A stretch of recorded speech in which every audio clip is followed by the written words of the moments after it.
dares despise the days of little beginning? It is in the scriptures. You walk with scriptures, sir. Our light is in the scriptures. So you have to know such ways in for you to actually rise in this world, in this kingdom. You have to know it.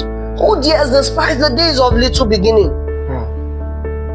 I think he was talking to Habakkuk then. I think it was in Habakkuk chapter 2, right?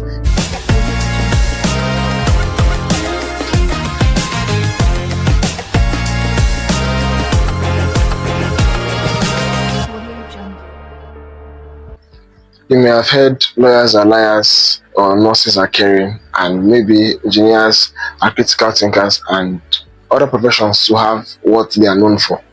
This is because your professional engagement functions as the primary architect for the human identity, behavioral response, and psychological framework.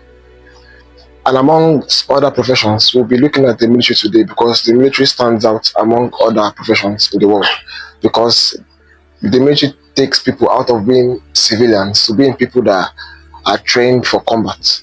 And today with us is Flying Officer Polycarp Tunushi. He's a graduate of the Nigerian Defense Academy. He studied political science and defense studies. He's from Plateau State. So with all honor and pleasure, we welcome Sir Polycarp Tunushi to the BTR podcast.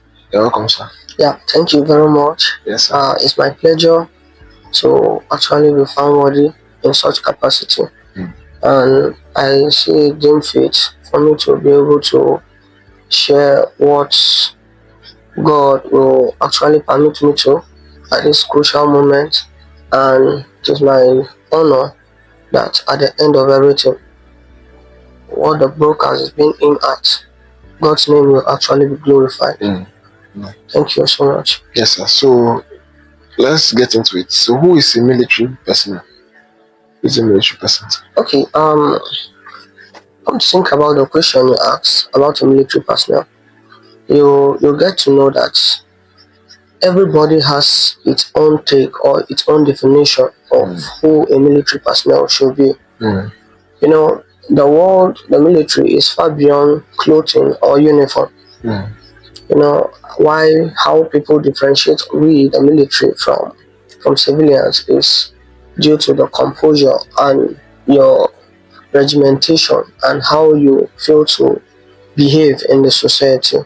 But to my own terms, a military personnel is someone who has undergone a lot of rigorous training, and in such capacity, the training he has undergone is actually such that help him mitigate and actually absorb some certain pressure. And when I say some certain pressure is being formed in such a way that the pressure he absorbs, he can actually function in every aspect, every situation, and every point in time he's being called on for a particular task. So that is to say, a military person or a military personnel can actually function in both intense situation and in both, I think, normal situation. So that is what differentiates a military man and actually a civilian.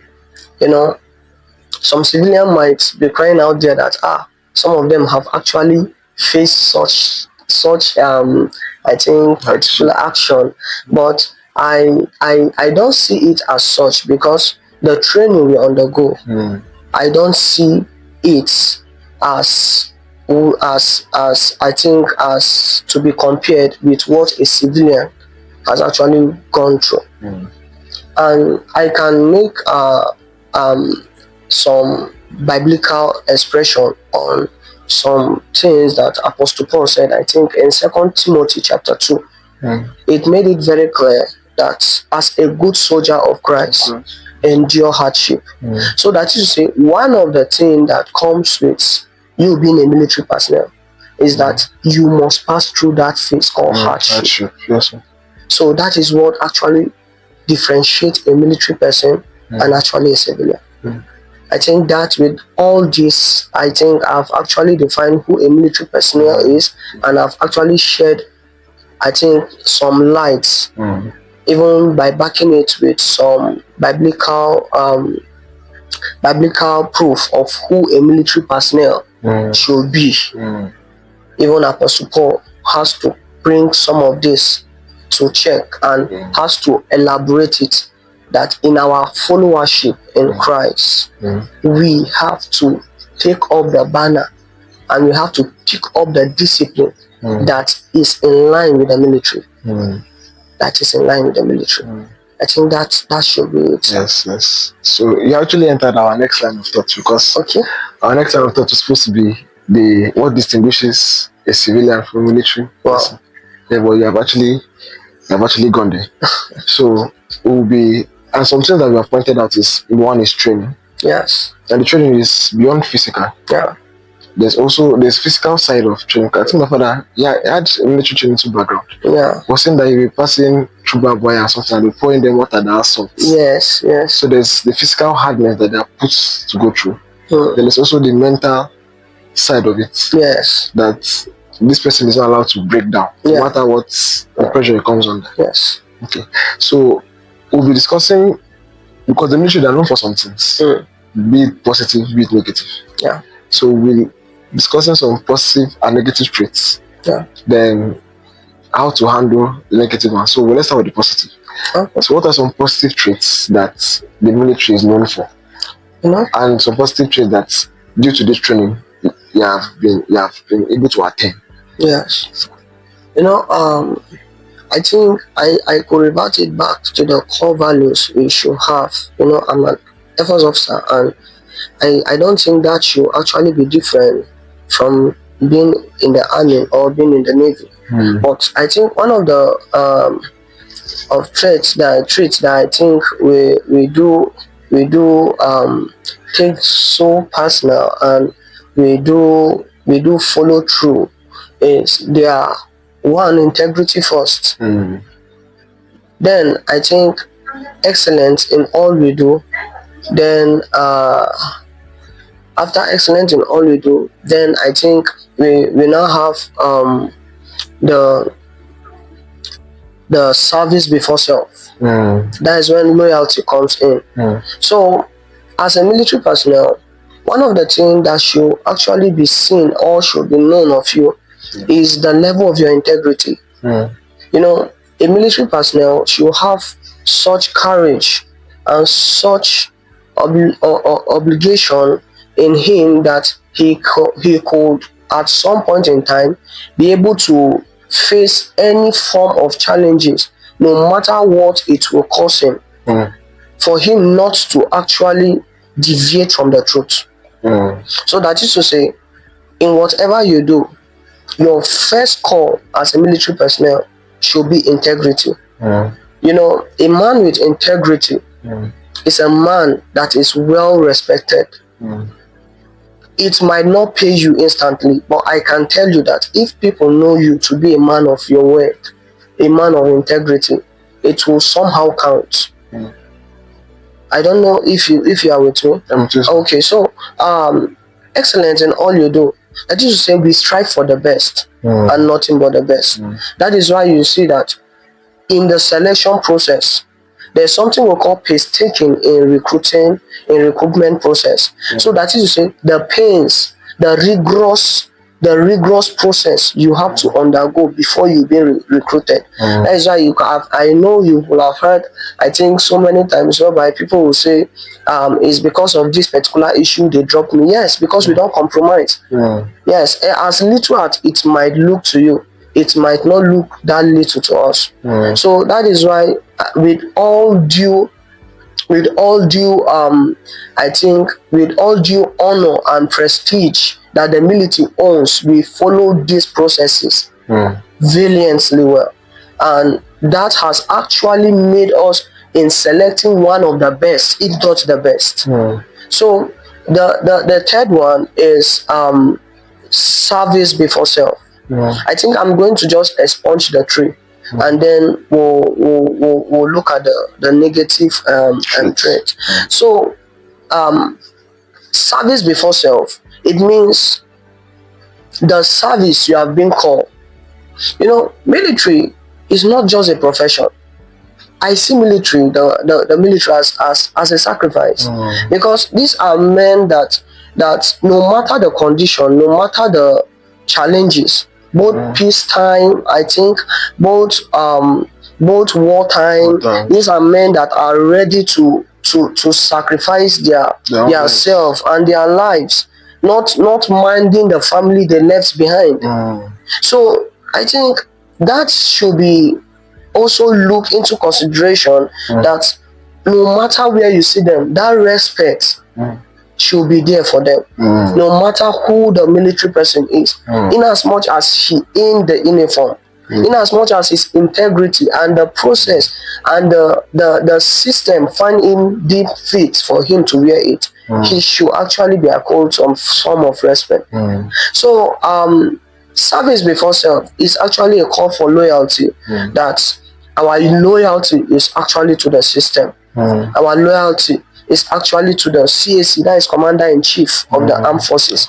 Yes. So if we are bringing it actually into the biblical term, as Christians, we know that our loyalty is to Christ. Nothing for the kingdom, nothing apart from what has to do with the kingdom. So if we are talking about we in the system, in the service, our service is actually to Nigeria, to the Commander-in-Chief. So we are all, that is why it is called Presidential Commission. We are commissioned by the president directly from him. So yes, from his office. So I think that should be some traits, positive traits, yes, that we should actually look into some. And I think the negative one, I think I should talk first about the abuse of power. Abuse of power. Yes, sir. I know as civilians want actually this aspect where we bring this platform to bear. But what I want to talk about abuse of power is that you can never see a military man with prestige abusing power, because we know where we are called to serve. We know where we are called to serve. The people, not yes, is to protect the people. And sometimes the people can be also annoying. There are some sacrifices that you actually don't need the upload of people. Actually, you don't actually need the upload of men, but the way they should actually accept you, the way they should actually treat you matters a lot. Some of these things that actually come with abuse of power is that the system has actually made it very very how will I put it? It has made it very very okay and conducive for we in the military and for civilians to actually have something in common. That is what we call civil, I think, civil relation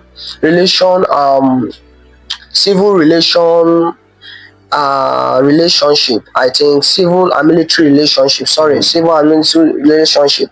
I think that actually will teach you the way you should actually interact. As a military to a civilian. Yes, to a civilian person. So the concept in which this such aspects are being treated in the society has actually helped to mitigate a lot of errors, and actually helped to mitigate a lot that has to do with addressing conflict in the society. So military men, we work with others. We work with others. So at times, issuing out orders to a civilian might look rude to him, Yes. but at times that should be the best option. I don't know if you are with me in this aspect. So it's just like a newborn baby that you gave birth to in a house, and you saw him maybe going close to the fire, and today you try to stop him, come, and he looked at you and he did like this to you, and he's trying to say, oh, leave me, let me go. Now if for instance, as a parent or as a father, you said, no, if I don't shout at him, If I shout at him, sorry, if I shout at him, he will cry. Now, instead of you shouting at him and allowing him go close to the fire to go and have a taste of it, which is better? Shouting at him. So you see, at times the civilians have actually gave room to the military in some aspects to like avoid shouting at them, just to allow them do what suits them, so that when the black blast comes, they have no one to blame. So at times, some of these things might require force. That is why it is called the armed forces. We can subject a nation, we can subject the people to even do it against their wish. I don't know if you're understanding me. So you could see the how some words and how some actions and how some picture or perspective about the military in the front of the civilians at times is not being captured the way it should be. Because at times, if the military should apply force in such areas, they will see it as what? As we fighting against their rights. We'll see it as though we are fighting against their rights. I could remember, I think some years back when I passed out, I was actually in a hurry. And I went to a bank. I was on my attire and I saw a crowded number of people in the ATM. And believe me, I needed that cash in order to meet some demand and then rush back to my place of assignment. So when I got there, I never imposed myself to the front. I never pushed myself to the front. I patiently waited on the line. So I think there were some group of women that were observing my phone calls and they were hearing me. They're like, I was actually in a rush. So they now said something in Hausa, and one of the things that struck my heart was that I was there. I never wanted to use force, but they said something in Hausa that this person is actually in a hurry. Can they just allow him so he withdraw and go? So immediately they said that I could see in their face that maybe they were afraid of coming to tell me. So immediately I looked at them. I said, please, or I should just announce to them that I am actually in a hurry. I want to withdraw and then go. So immediately I went there. I spoke to the person right in front of me and some other few ones that are actually in my front. I said, please, I have an engagement. Can you please? So I think majority of them agreed. It was only a troublesome person behind, one troublesome person that came back. He doesn't understand. Is it because I'm... So at that particular point in time, just imagine the ego and the prestige you have to come and bring yourself low in order to come to their level in making them understand. So immediately I withdraw. When I was leaving, I looked at him. I said, I smiled and I looked at him. I said, I won't actually blame you. You are not in my shoe. You are not wearing the shoes I'm wearing. So you won't actually know what is really happening. And I left. He did not even reply me because he was already scared. So, and I was not even talking to him in a rude manner. So I actually understood the concept of misuse of power.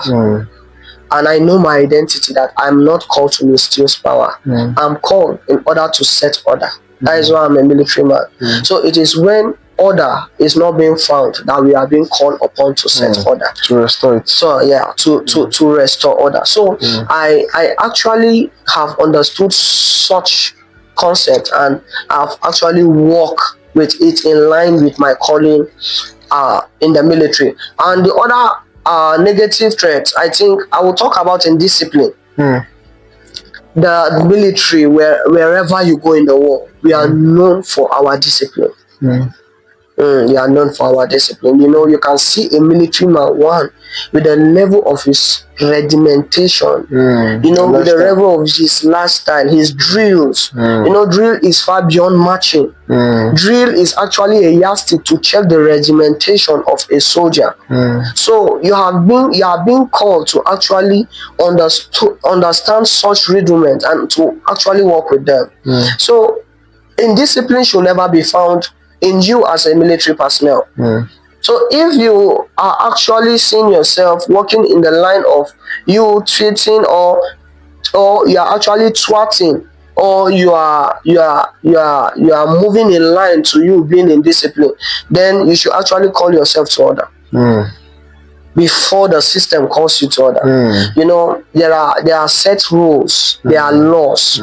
So there are laws binding us in the military. There are rules. I think we have heard about rules of engagement. So you know, if it is in a battlefield, there's something we call battle damage assessment also. So there's a level in which even after war, we actually come to a conclusion, and we actually bring all those things that have been damaged, all the resources, all the people that died, all into conclusion to actually assess and to get a report on how those damages were being done. So we work with laws. And we actually work with instructions. We work with instructions.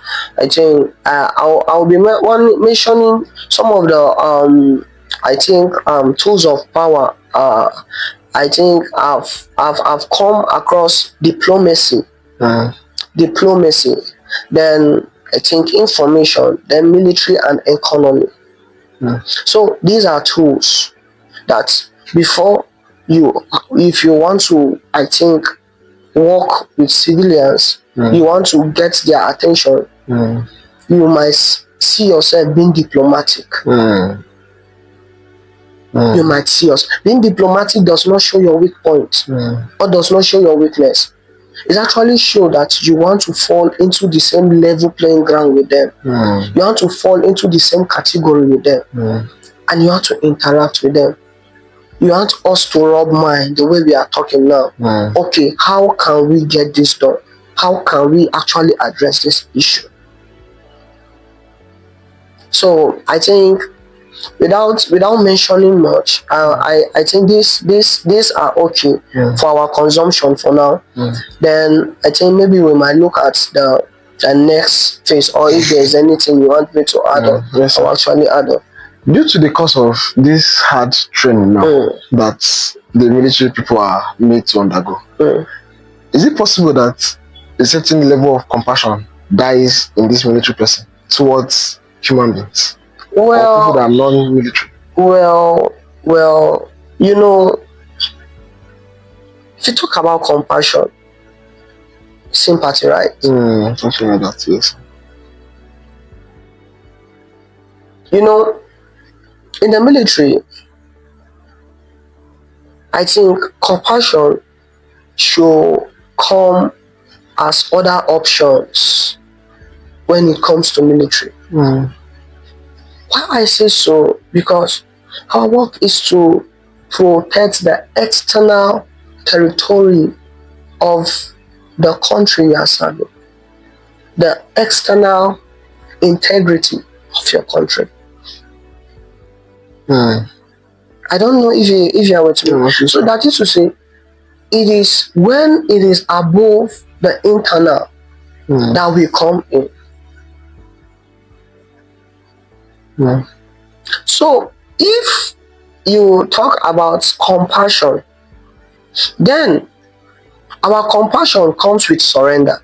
You surrender, and then we can actually pick you as maybe a prisoner of war if we go out there. Do you understand where I'm going to? But you think we work with compassion first? No, it shouldn't be like that. Before we engage, we are trained, we are professionals. Before we engage, it has already gotten out of hand. And there is no any place or any art to use to mitigate it unless you apply force.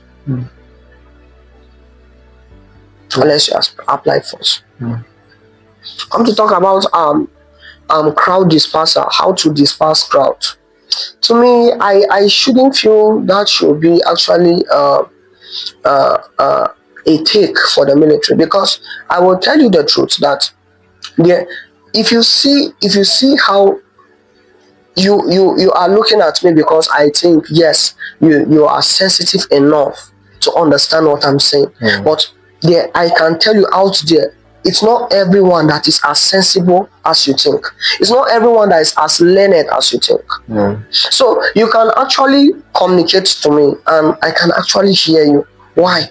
Because I was trained to actually be calm, to actually be hard, and to actually be hostile if case. Yeah. So I can actually understand who you are at this particular moment. I can actually read you. Okay, you are not a threat to me. I don't need to be hostile to you.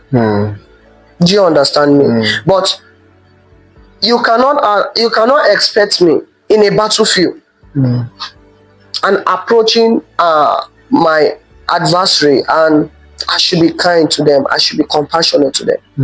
It shouldn't be such. It shouldn't be found of me. Them being a threat.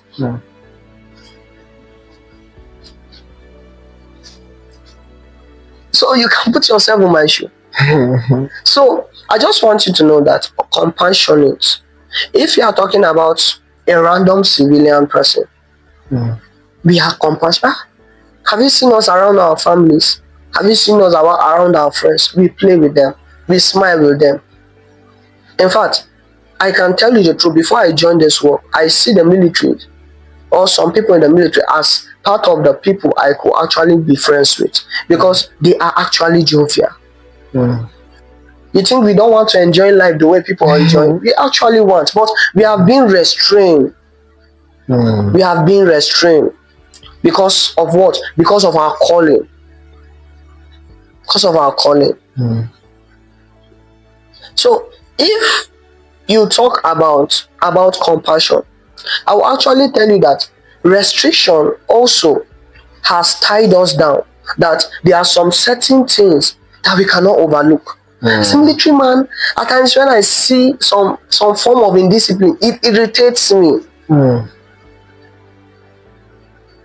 I get irritated. Why?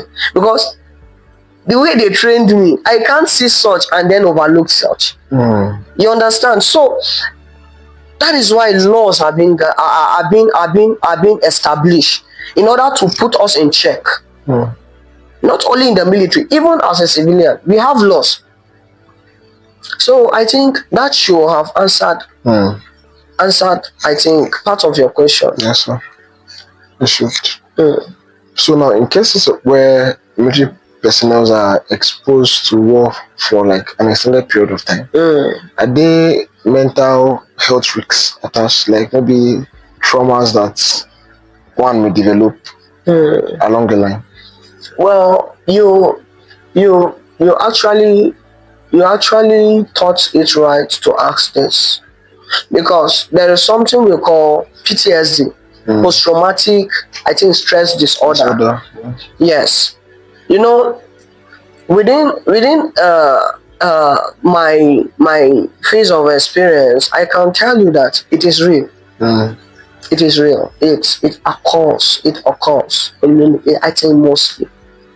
And why we withdraw some of our men from the battlefield, or if some of them are due for change from the battlefield, we actually run a psychological test for them. Because these are people that have been in the war front. They don't have privileges to see civilians this way. They don't have the chance to mingle with civilians. They don't have even the privileges to go out and have a social life for themselves. Their life has been centered on killing and restoring others. They will actually be affected. I don't want to go deeper, but I will tell you they will actually be affected. Just how have you seen a vehicle hit a chicken before? Have you seen a vehicle smash a dog before? Even if not your dog, something will be stirred up inside you. you will feel somehow, talk more of a human being. Mm. So I don't just want to go there. Actually, they are. Post-traumatic stress disorder is real. Even witnessing the death of your colleagues. Yes, your comrade. Maybe you spoke to that morning. Yes, and come to think Just about come it, that at the think of an eye is normal. So it is real. It affects. It affects. So, sir, please, we may require practical examples for this next line of thought. Okay. Have you been tempted to engage in any negative traits? And how did you overcome it, sir? Okay. This question is actually an experiential question. It's gotten out of your experience.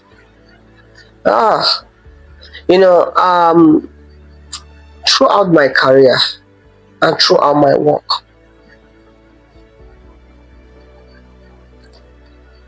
I see military far beyond a profession. So I see military as a line to my calling through purpose. And if a man that has a purpose is actually in line working in that purpose, he should be able to curtail whatever comes in that line he is working.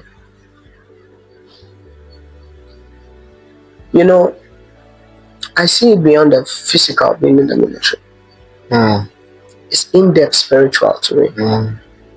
Because my calling is not just to serve physically, it's also to serve spiritually.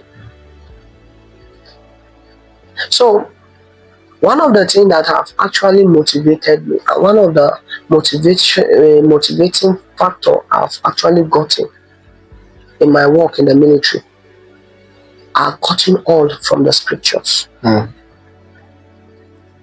Whatever God gives a man, he actually protects it. David was saying something in Psalms 27. He said, "The Lord is my light and my salvation. Whom shall I fear? The Lord is the strength of my life. For whom shall I be afraid?" Now he was going down. He said, "One thing have I sought, and one thing have I asked of the Lord, is to behold his beauty, seek his face, and to inquire of the Lord daily." Inquiring. So that is to say, if you must inquire, then you shouldn't see yourself working in line with the negative threats in the military. A man of inquiry, a man that actually takes to others, a man, God is our guide. So if, just imagine you are working with a master guider and he is actually guiding you throughout. Are you really? So to me, I have never felt discouraged. I will never say I've never seen myself or in a squad of people that have actually been in discipline. There's something we call blanket putty in the military. So you mustn't be the one who is at fault to actually serve the job. Your classmate can buy a job and you serve it with him. So I'm not perfect. We are walking into perfection. And I can tell you for truth that throughout my work, throughout my career, there are times I've made mistakes. But what qualifies me or what differentiates me from others is that even when I'm being scolded, I don't see it as someone hated me or someone is picking on me. No. I see it as an avenue that, thank God, this mistake even came earlier. What if it came when I can't even handle it? There are sometimes mistakes is, let me tell you, some mistakes are not meant to bring you down. Some mistakes are meant to make you better than the way you were. To call to sit up. Yes, because I can tell you for truth that Fear a man that will tell you that I've never missed it. No, no, no, no, no, no, no. You're not Jesus. No, you are not Jesus. You are not Jesus. Because I can tell you for truth that your mistakes shapes you. A lot. It exposes your weak areas. Now, the men that were crucified with Jesus, one made a mistake, accusing him, save yourself and save us. The other one thought in-depthly inside his. In fact, it was an in-depth thought. He looked and he said, are you not saying that this man did nothing? Yet he was crucified with us. But we were crucified. This is a consequences of what we did. Immediately, he utilized it. And what? Remember me in your kingdom. And ran. He immediately, I think, if I should tag that person, I should call him as one of the wise person that God helped in the place of discernment to actually utilize time and season. He utilized, in fact, he utilized that time immediately in just a second. It was translated from darkness to light. So, one thing about mistakes is, Apostle Paul said something. He said, one thing have I sought is for me to forget the past and to look ahead, what lies ahead of me, forgetting the past. One thing have I behold, one thing have I concealed in my heart, is forgetting the past. So you're forgetting your past.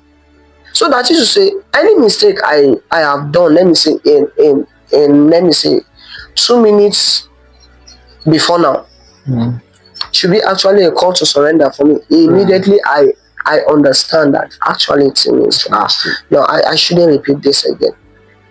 And that was what happened to David in the case study of David in the Bible. He never slept on his mistakes. So I will be a liar to tell you that I've never defaulted. But in defaulting, you weigh them. You weigh them.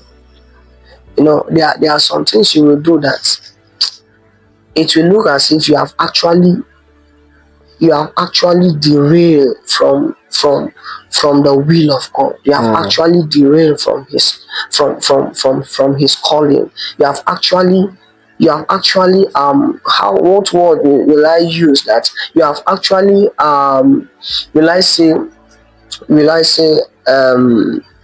you ran out of alignment. Have you seen a car without alignment before? Dangerous. Very dangerous. It will even affect your tire. Before you know it, it will cause more harm than expected. So it even affects others. So I just want you to know that a call in the military, I see it far beyond a profession. I see it beyond a job. It is a line of achieving God's purpose and God's calling in my life. Yes, it is a field whereby I can actually be there and be outstanding to shine the light of Christ. I think this is a very good point of view that people ought to have towards their jobs. Because some people, they just do their jobs anyhow because like teachers now, some don't really care if they come to class or not. They just come teach the students whatever they want because they don't setting the exams. And in their mind, they may be saying that at the end will help them WAEC to pass. So you train students haphazardly, help them WAEC. If they don't get caught, you push them to university. And those people, they end up entering the system, becoming professionals in several fields, and they enter with inadequate knowledge. So I think this is a good point of view that people ought to have towards their job. You should see it beyond something that just gives them money, but as a calling in which God has destined them to fulfill a divine purpose there. So we actually entered our next line of thoughts while you were talking, and it's the role of God in choosing one's career. Wow. One thing about the role of God in choosing one's career, you cannot exhaust such. Because the Bible was saying something. The Bible, I think, Jeremiah made it clear, said, right from the time, for I know the plans I have for you. It's for good and not for evil. Now, he said, right when you were in your mother's womb, I formed you.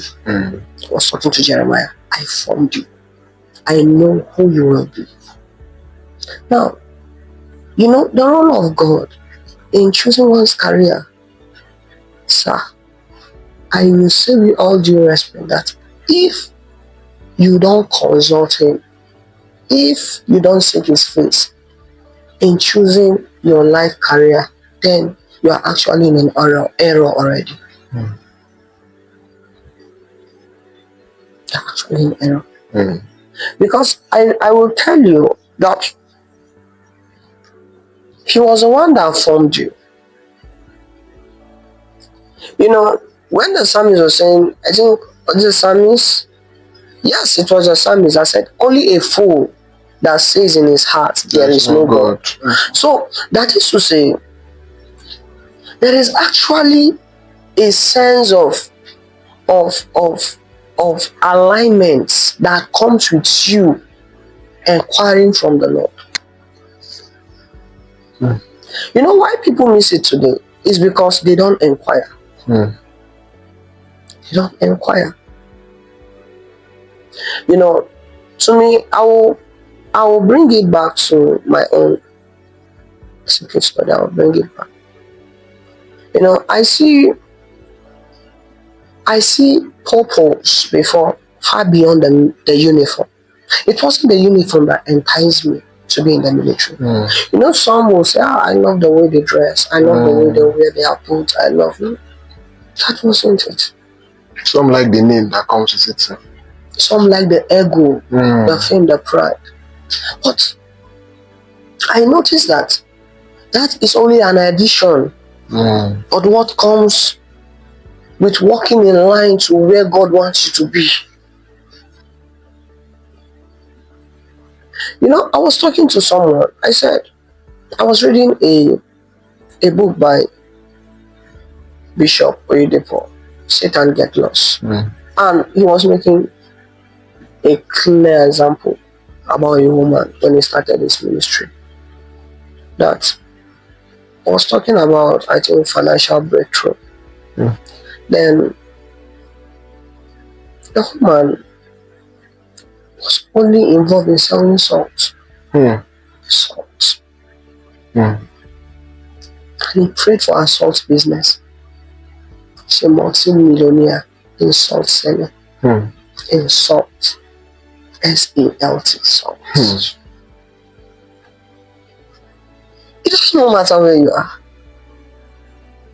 Who told you God cannot prosper you? You, even let me say running a taxi business. Who told you? You know, one thing about we don't see our mind as something that can actually be transformed. You know, Romans 12 was saying something. I beseech you therefore, brethren, that you present your body as a holy sacrifice acceptable to me. He said, do not be conformed by this word, but be transformed by the renewal. Now, one of the things I want us to know is that there is a level of transformation that comes when you grow in Christ. And that could actually happen when you choose your line of calling, your line of purpose with God. That you can be a medical doctor, and because you inquire of him before becoming a medical doctor, you can actually hear him when he will tell you, okay, now is the time for you to open your own hospital. And even if you don't have anything, you believe him because you know the voice you heard. And immediately you open your own hospital, what happened? You begin to see massive inflow of financial help. And immediately you begin to see yourself running free health care. You know, it is gradually. The step of the righteous is like a shining light. It shines brighter, Brighter and brighter. brighter, brighter, and brighter until the perfect day. You know, God cannot be left out, sir. God cannot be left out, man. He must be your first option. He must be your first option. He must be your first option. If God is not your first option, then I will tell you, as a believer, then you are running into error.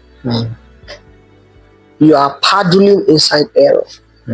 You might be looking as if you are successful, but I will tell you the truth that there is something that comes with walking and seeking and hearing Him in line to your calling. Deuteronomy 8:18. Thou shalt remember thy God, because He alone gives the power to make it. Why are we choosing? Why are we running with Him? Why are we having work or careers today? It's because we actually want to be wealthy. We want to have something. We focus on the salary Thank package. you. So we shouldn't forget. It came with a price. Thou shalt remember the Lord your God. Because it means the power to make wealth does not lie in that job that you're doing. it does not. It does not. Once He breathes on it, it is. He breathes on it. That is it. Now, before I go further, remember the story of Peter. He went outside fishing. What through the nets. Mind you, Peter was not just a casual fisherman. He was a trained fisherman. Well established. Because I did He could navigate, he could sail well in the sea, he could know. Now, fishes can be here. They can. But he was 12 nights. Now, Jesus came to him. Cast the net. He never wanted to be rude. If you notice, if you read the saga, you understand that he just absorbed. This is not my master. No, let me calm down. He said, Master, I have toiled all night, all day, and there was nothing for me to catch. He said, cast your net. Nevertheless, at your word. He said, at your word. Now, do you know what gave me peace of mind is that he referenced his word. He said, at your word. Who was the word? It was God. So the word was in front of him. As you say, the word can actually be flesh unto him, can actually bait out something. That's results. That is it. At your word. And immediately he casted the net. So the question is, whose word have you heard? Isaiah 53 was saying something. He said, for who have believed our report, and to whom has the arm of flesh be what? Be revealed. So these are scriptures. You know, Pastor John was saying something. I actually have deep respect for that man of God, because the end time ministers God is raising now has actually made me understood his vision years back to me. He told me that I am raising people of the world. I'm raising teachers of the world. That even we want to run a deliverance, we believe that it is his word is actually our reference. I don't know if you understand him. So you know, when he was saying something, he said I think our authority, our final authority is the word. Sola scriptura. Our final authority is in the word. So that's to say, a lot of people has their own final authorities or elsewhere. But our final authority as Christians is in the word. Come on. Second Chronicles, I think. Second Chronicles 15:3 was saying something about Israel. He said for a very long time, Wow. Israel was without the teaching priest and without the true God. Now I was meditating and I asked myself, I said, then what was Israel feeding on? In fact, the people that could actually sense those seasons that we are not having apostles that could teach the word. They were just praying for mercy. Oh Lord, send men with your word. Raise apostles that could teach us the word. I could sense that should be their prayers then. Before the prayers of Second Chronicles 15:3 was answered in Jeremiah 3:15. And I will send you. And I will. God is intentional. He said, you shall find me if only you sought me with all your heart. So that is to say, imagine some Second Chronicles. See, so God was just emphasizing on their heart. Let me see, are they ready? Are they ready for me? So he now said, okay, now is the time. In Jeremiah 3. So my advice, I will put it as an advice, is that it might look as if God is silent in those places you are actually trusting him to be to actually be active. But what I will tell you is still wait and still hear him. You know, my spiritual father says something. He said, God's silence means still trust me. Still trust me. He said, God's silence to him, it means still trust me. So at times you might be checking the stage of your heart. Does this guy really trust me? Or he's just faking it? Oh, let me still check.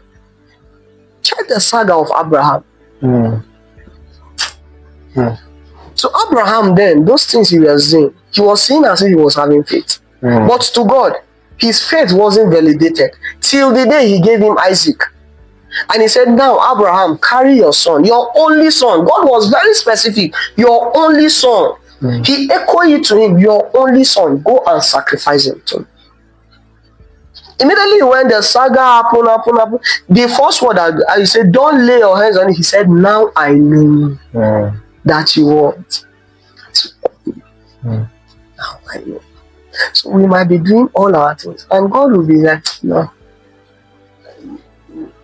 I'm still checking. I'm still checking. It takes a lot for God to trust him. It takes a lot, sir. That even he wanted to destroy Sodom and Gomorrah. He said, even me, I won't be happy with myself if I do not tell my friend Abraham what I'm about to do to this people. So Abraham gave him a lot. It showed that my love for you is beyond sight. My love for you is beyond my trial. Because you could know that it was getting brighter every day. That he began to promise. He said, count the numbers of the stars. Can you count it? He said, as much as you can count them, that is how your descendants will be spread out.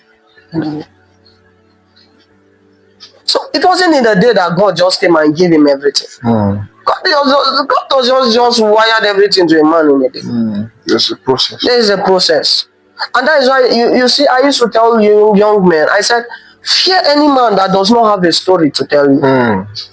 You see, fear even a ministry that does not have any story behind it. I will tell you the truth. They just stumble like that. Who dares despise the days of little beginning? It is in the scriptures. You walk with scriptures, sir.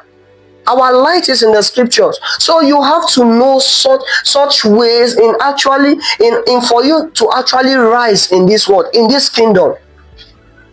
You have to know it. Who dares despise the days of little beginning? I think he was talking to Habakkuk then. I think it was in Habakkuk chapter 2, right? Habakkuk 2 from verse 4, I think. Who dares despise? He was not talking to guys. Who are thou, O great mountain? Behold Zerubbabel. In Zechariah. In Zechariah, right? Zechariah 4. Zechariah 4. Thank you, sir. Zechariah 4. So, when he came and he was just expunging that, and who dares despise the days of July? I was just talking that, and then he said, the hand of Zerubbabel. I now recall the hand of Zerubbabel has laid the foundation, and with his hand will he finish it. So you can see the hand of Zerubbabel. So that's just say what God has made you start with your hand, it is permitted for you to actually finish it with your hand. That was how some of us, that was our promises when we entered in there. We said, Lord, with my 2 legs, my 2 hands, my 2 eyes, my 2 ears, whole of my body I entered. I must pass out to the Holy Spirit. It is permitted for you to pass. He has never started a project and abandoned it. Because one that said that we should count the cost. Count the cost before we begin. So I just want us to know that it is far beyond what we think. God is not an option. God is not a choice. God is not a choice. God is a necessity. Yes, God is our necessity. God is our necessity. So we walk with Him. One with God is a majority. So the songwriter saw something. He said, the wall behind me, your cross before me. He said, even if no man will follow me, I will still follow. No turning back, no turning back. So our mandate is in Christ. Loyalty to Christ the King. In my work, my loyalty is to the CSC. Deeper than what we think. My calling is there, yes. But I have a deeper calling. I have a deeper calling. A deeper calling. I think this is key, sir, that we discuss the role of God, because many people may think it's when they want to go all into ministry, like establishing a church, that's when God can come in and tell them where to build. And other things. I do laugh at people because when Jesus was saying something, he said, for I'm looking for true worshippers. Worshippers that will worship me in spirit and in truth. And he said, now is the time. We are carried away with pulpit ministries. You can see a footballer. You can still use you as a footballer. The examples. You can be boxing. Use you as a boxer to transform his work. In the military, God can still use me, foster his work. One of his greatest agenda is what? I've not come for righteous, but I come for sinners into repentance and to turn them from darkness into light. It's as simple as that. That your work should be practical. That's what we call practical Christianity. Your work should be practical. Work should be practical. That is why we are getting it wrong. In the Acts of the Apostles gave themselves to the teaching of the word, to breaking of bread. So I want you to know that even in the teaching of the word, the breaking of bread is there. How many of us are willing to break bread? How many? Breaking of bread. It entails far beyond what you think. When you see that man hungry, you give him food. When you see that other hungry, you give him food. No matter who that person is. He must be in your identity. Do good to all men. Do good to all men. I don't want to go deeper in that, but I think that will be for another time. So briefly, we'll be speaking about the roles of mentors in mentoring younger people, or the importance of having mentors as in your career path. Okay. Are you talking to my own career path? Yes, let's remind to the military for now. Yes. Well, it's so deep. And you'll permit me, I've not yet matured fully in the job, but I still have mentors. Have people I looked up to. There is something called direct and indirect mentorship. You can actually submit to a man for mentorship directly, and you can indirectly be having a man as your mentor, but he does not know. But you are actually, but you are looking and observing his life. So I really want us to get this part that mentorship is vital. It's a major criteria. In fact, a man that wants to rise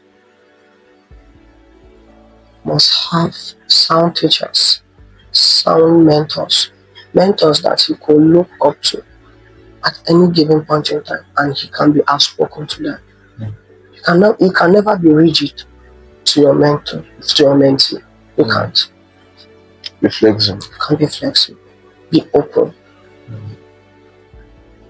Because what you face now, the Bible says there is nothing hidden under the sun. There is nothing new under the heavens. There is nothing.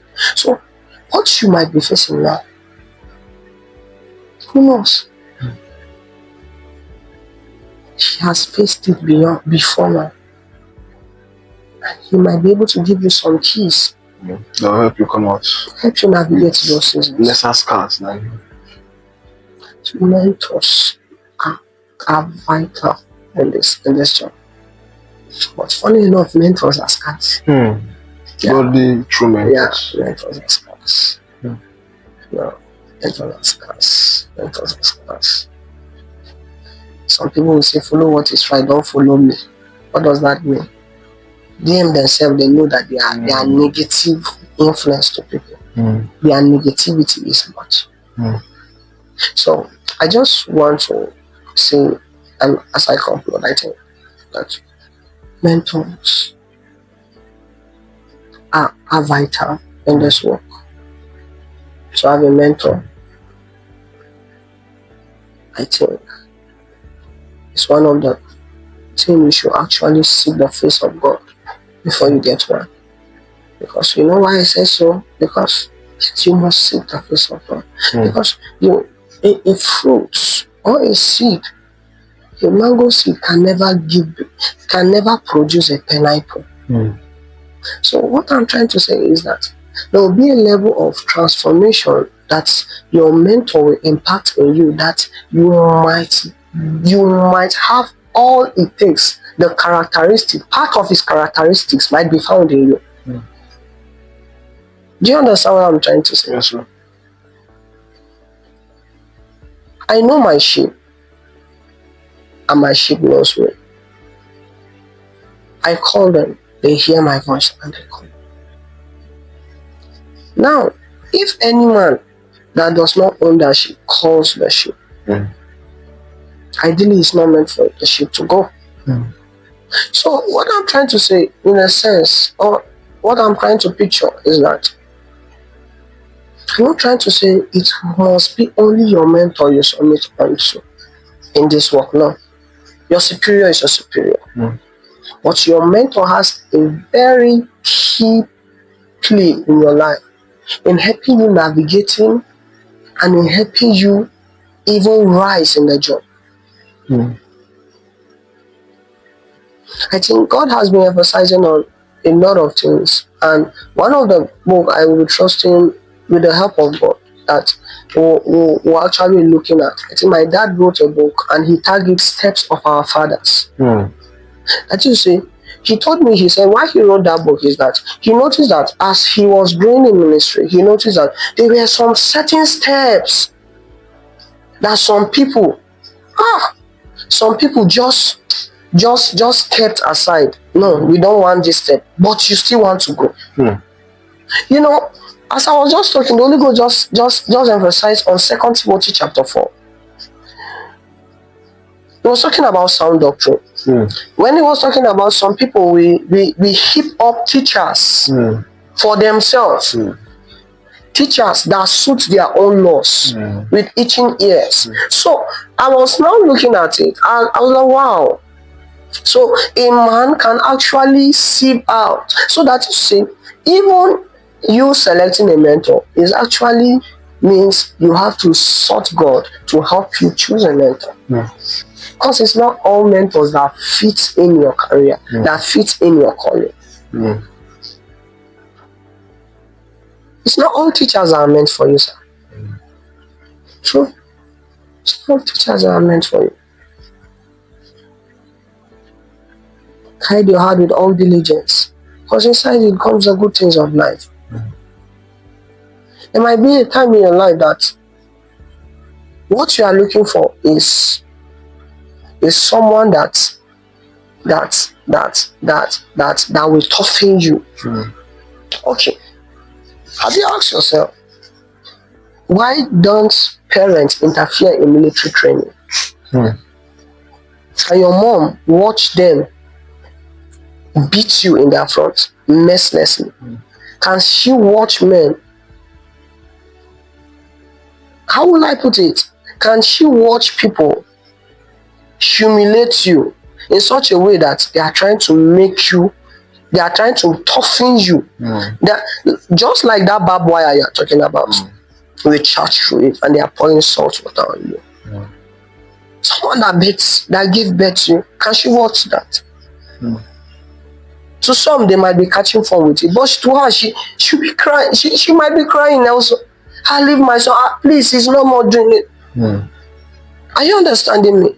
And then imagine in that time, in that phase of your journey, then you are now getting a mentor like your mom. You actually get all what it takes in that phase of training you want. You will actually miss out some things. Why? Because there were some processes she shied away from. She actually looked back. Say, no, it's too hard. I won't watch him bear this. But come to think of it, that in such, someone comes and he's like an instructor. Well, let me not use an instructor, he's an instructor. All through his life, he was trained to carry out such tasks. And he comes and trains you. What will now be the difference? It will be very clear. Between me and you, it will be clear. It will be clear. So it's not a good teacher that I meant for you. I'll keep on saying it. I'll tell you. It's not. And I will send you pastors according to my heart. So God is deliberate. As much as He's deliberate, then we have to sort Him. We have to sort Him. So, Yes, I think this may be where we conclude. But before we go, has there been any time that there has been a clash with this your career and your faith? My career and my faith? Yes. See, persecution. If you face persecution, that's quite alright. But John 15:19 was talking about the world. He said, if the world won't accept me, won't love me, then there is no need for you to actually do anything enticing for the world to love you. I'm going too deep, but talking about persecution, challenges are there. I don't see it as persecution, I see it as challenges. I don't frame them as persecution, because God has told me, has outgrown me past that level. I don't see it as persecution, sir. I see them as challenges that they are actually bound to happen. As long as you remain on earth, it will happen. You can't stop it. We are in the world, but we are not of the world. I send you like sheep among what? Wolves. Can a wolf be lenient to a sheep? He can't. A wolf can never submit to a sheep. Then why do you want the world to submit? Why do you want those things you call persecution to submit? But one thing that we know, that it cannot swallow us, because we are baited from Christ. It can't swallow us. So we will suffer. Yeah, we feel it, but it can never swallow us. He that endures to the end shall be what? Saved. So persecution, challenges, I don't think that's challenges because these are temporary hope, a temporary phase of assignment. If I die today, my watch is over here. And they will not declare any public holiday.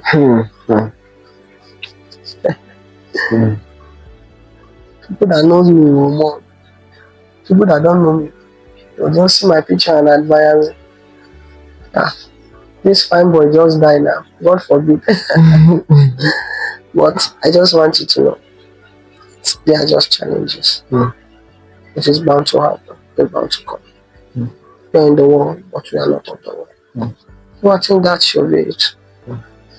Thank you very much, Flying Officer Polycarp Tunushi. It's really great having you on the Beyond Response podcast. Yeah, pleasure. So hope you enjoyed the episode, and I'll encourage you to like, share, and also subscribe on whichever platform you are watching this from.